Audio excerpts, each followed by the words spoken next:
1051,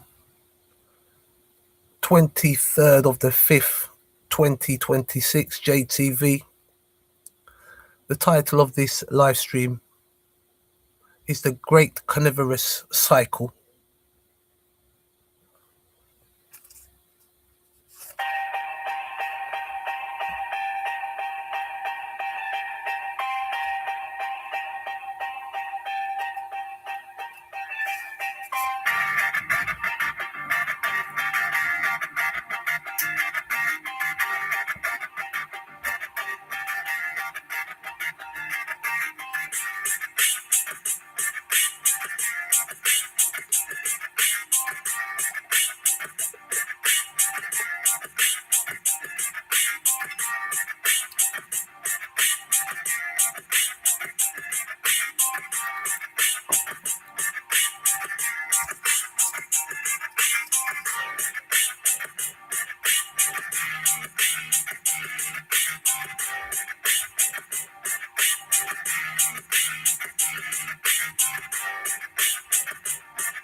So we have the topic will be cannibalism. Let's do this quickly. Cannibalism. Right, so we can have a look. Share this one.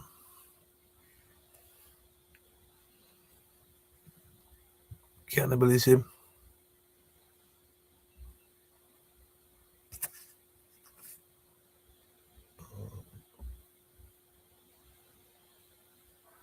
All right.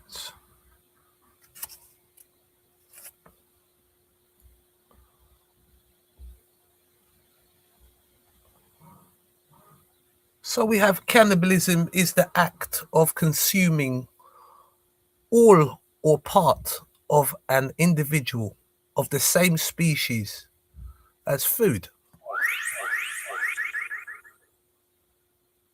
While heavily taboo in human society, is widespread ecological interaction occurring in over 1,500 animal species.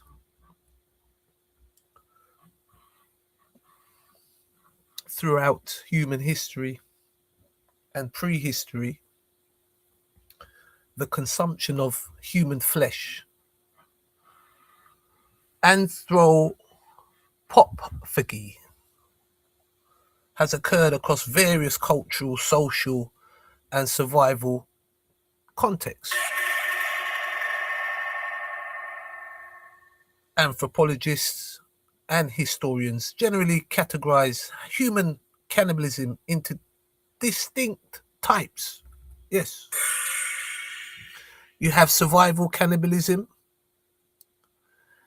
endocannibalism, exocannibalism, medical or sarcophagus cannibalism. All right. All right, so you have a few there. All right. Let's jump over to this so you can see the meanings. So survival,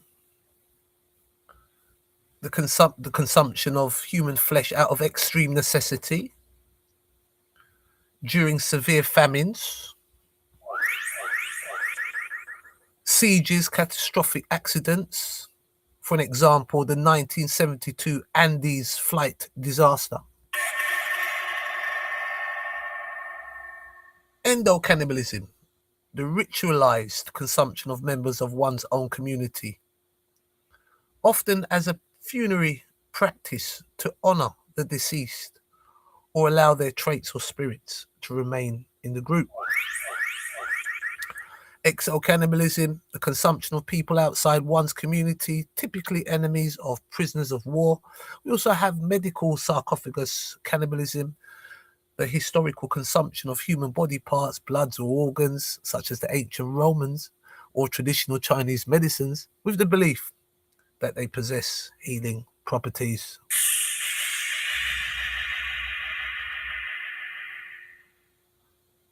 In zoology, cannibalism is a common behavior, especially in nutritionally poor environments, acting as a mechanism for population control.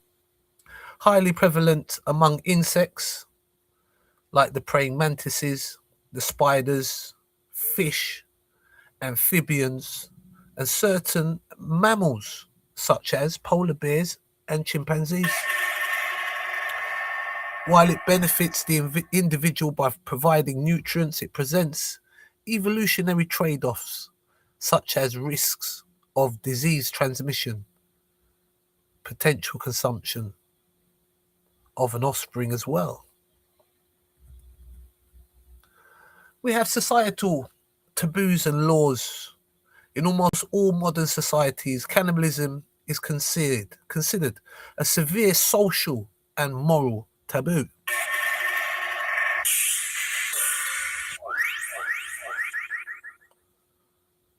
So while there is generally no specific statutory law that simply outlaws such acts of consuming human flesh, usually requires prior death, the process of acquiring the flesh involves violating strict laws against desecration of a corpse, murder, or assisted suicide.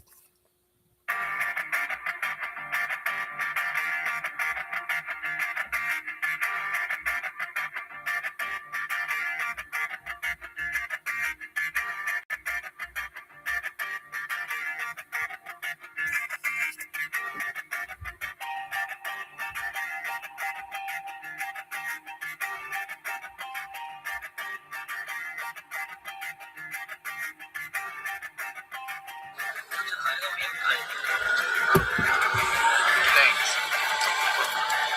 Okay. Okay.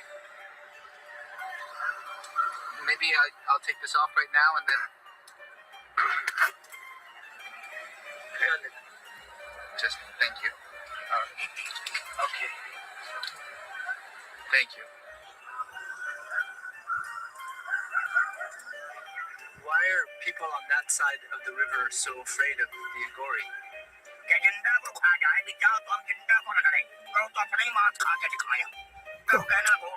I see. Why do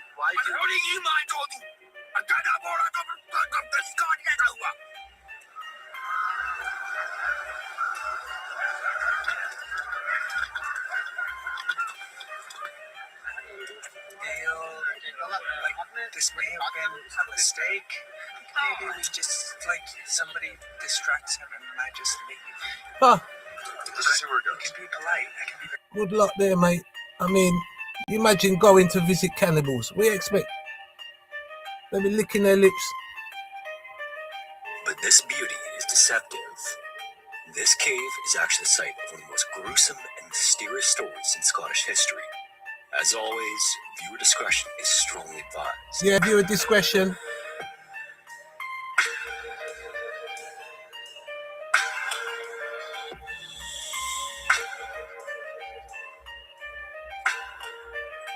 In 1977, theater and drive-in movie audiences flocked in droves to catch the latest movie written and directed by horror icon Wes Craven. Following the success of his directorial debut with the 1972 release of The Last House on the Left, fans of the genre, and him in particular, were eager to see what Craven's twisted mind had been working on for the previous 5 years, and to many, he didn't disappoint. His new movie, The Hills Have Eyes, equally thrilled and disgusted audiences on its release as raked in $25 million at the box office, surpassing the success of his first film. Of course, many big-name film critics said it was too gruesome, but wider audiences of horror genre fans propelled the movie into the status of a cult classic. Over the years that followed, it became a film franchise and was even remade in 2006. And judging by the average age of the audience on the channel, you're probably more likely to have only seen that version. Now, if you're unfamiliar with the movie, it sort of starts like this. During a good old-fashioned American road trip in the 1970s, the Carter family is traveling to LA. With a trailer in tow, the father, Bob, pulls into a gas station called Fred's Oasis in a remote area of Nevada. And we're talking extremely remote, like middle of the desert, single road, no other stops for miles in every direction. After they get gas and check the fluids under the hood, Fred warns the family to stay on the main roads, which of course is advice they don't follow. The family car then eventually skids off the highway and wrecks, causing one of their dogs to run off into the Nevada desert hills. And this is where it all begins.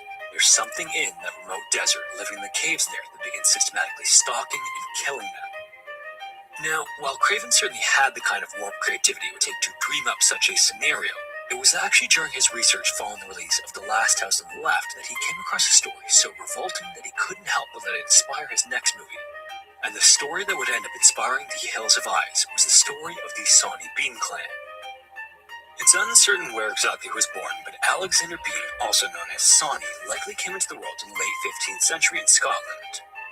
Sawney was the son of a hedge trimmer and a ditch digger, and as was customary at the time, he would go on to follow in his father's footsteps, or at least attempt to. Pretty quickly, however, his father discovered that a working life didn't appeal to Sawney. Simply put, and by all accounts, he was lazy and preferred to waste his life daydreaming. This was obviously met with scorn and disappointment from his father, who did all he could to encourage Sawney into a life of hard labor, but no matter what he tried, nothing worked, and particularly Sawney. Much of his early life is a bit of a mystery, but at some point in his adult years, he met a woman named Black Agnes Douglas. Around the time of their meeting, she was being accused of witchcraft and was also looking for an escape, so the two would end up being a perfect match, and they ran off together to leave behind a life of servitude, fleeing for the coastal county of Ayrshire, Scotland. Other than the relocation itself, neither of them had much of a plan, but they did manage to find a place to stay that still exists to this day. And this was a place truly befitting of the couple. If you happen to stumble on it, you'd likely miss it altogether, as it's little more than a crack in a rocky cliff. It's located at the north end of Balcruchan Bay, about 5 kilometers north of the community of Ballantree. And it is in fact not a crack at all. It's actually a raised cave that the couple took shelter in and decided to call home. The cave today, which is known as Sawney Bean's Cave, sits right at the high tide mark, and each time high tide rolls in, it floods much of the entrance. For Sawney and Agnes, though, this was just fine, maybe even preferred actually, as they made the inner reaches of the labyrinth of tunnels their main quarters. The cave itself is about 590 feet, or 180 meters deep, and its quarters measure about 1 mile in total length. And the combination of all of these factors is credited for the couple going completely and utterly undetected for 25 years. All of those years ago, after relocating without working, however, there was a big problem Sawney had to contend with. He had to support himself and his wife, and while he could have learned how to fish and lived off the ocean right outside his front door, he opted for a more efficient way to earn money through robbery. In the areas between nearby towns, there were narrow roads that were well traveled, giving him the perfect setting and opportunity to take advantage of travelers, particularly those using the road alone. When a horse or a wagon would reach a certain point in the woods, he'd jump out, force the travelers to stop, and then take whatever he could from them. Often this would include jewelry, currency, food, and other supplies. Then, once he had everything he could grab, he disappeared into the woods and brought the spoils back to the cave where Agnes was waiting. For a time this was enough, but Sawney apparently started to wonder about the chances of him being caught. The penalty for the crimes he was perpetrating during the time period was death, so leaving witnesses was a risky proposition. To resolve this matter, Sawney came up with a fairly simple and straightforward plan. If there were no witnesses to the crime, how could he ever be caught?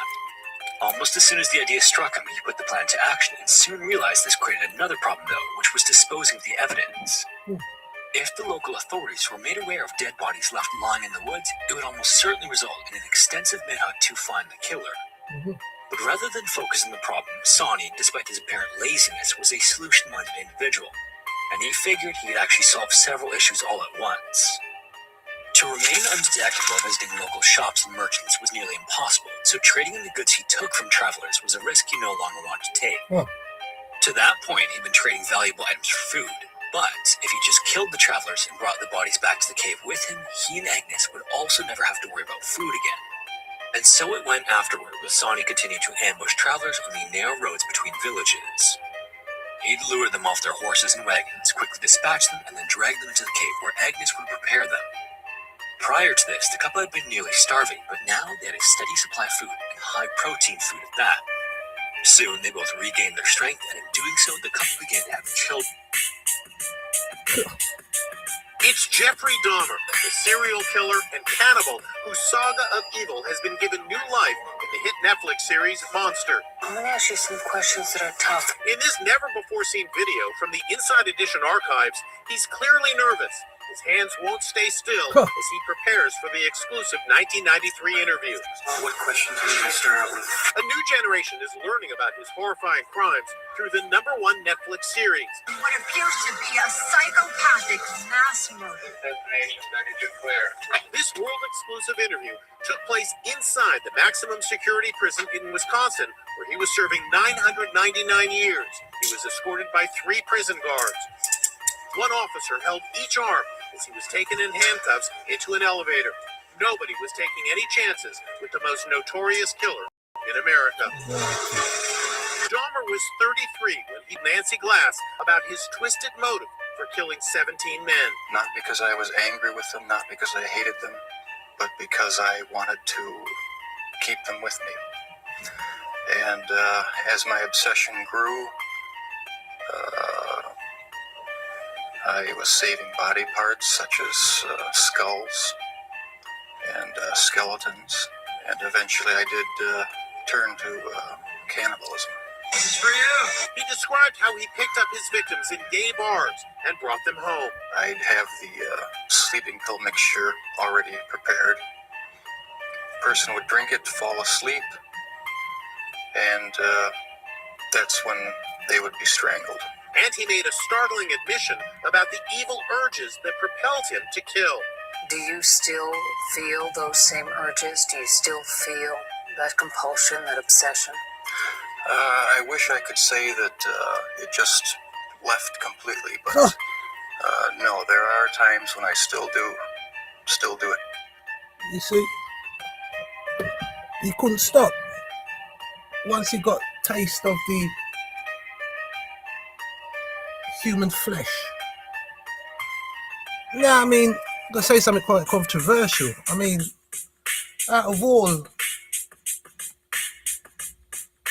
meat or animals consumption, it's fair to say the humans eat very well.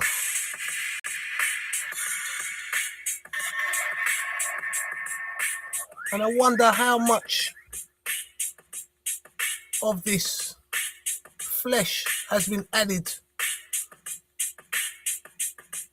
to our meat. I mean, looking at mince meat and corned beef makes you wonder. Makes you wonder.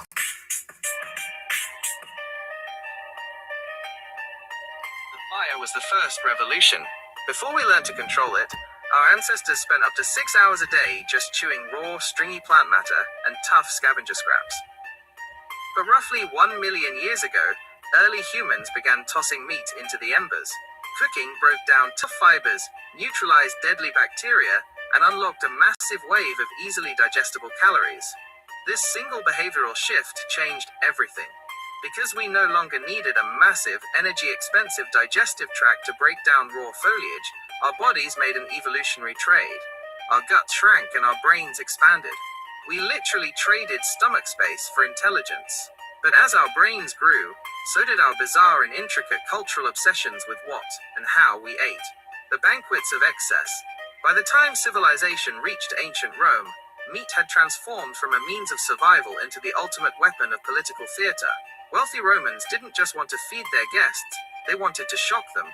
At the peak of Roman decadence, master chefs developed a creation known as the Trojan pig, whole roasted hog, filled down pointing triangle, stuffed completely with live thrushes, birds, blood sausages, fresh figs and fruits. When the head waiter sliced open the belly of the roasted beast at the dinner table, the sudden release of trapped steam would send a flock of live thrushes flying out into the banquet hall, while a cascade of warm sausages spilled across the platter.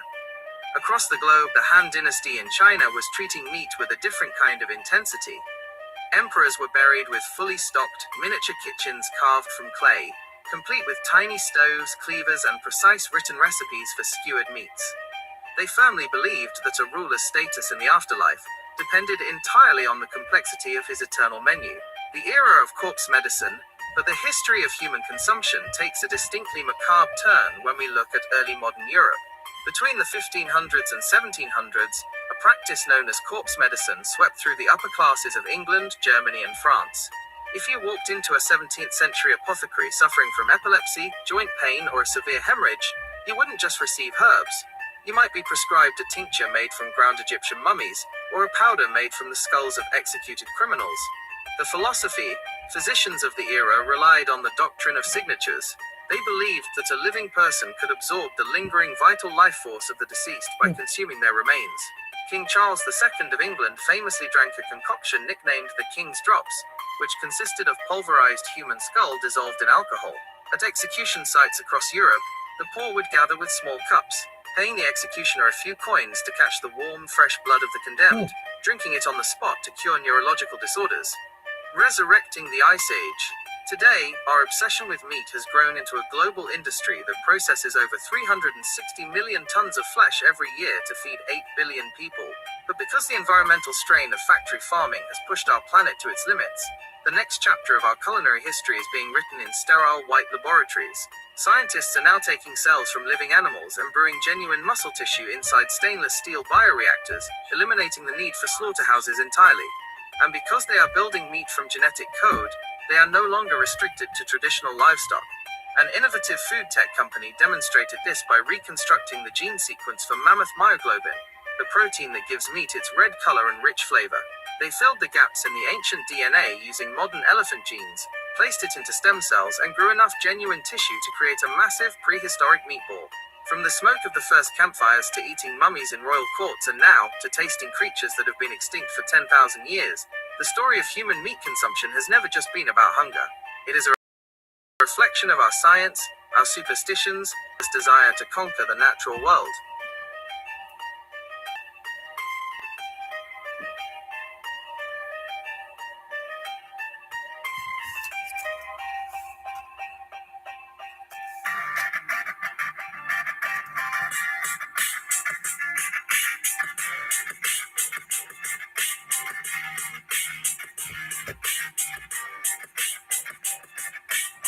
Phytozen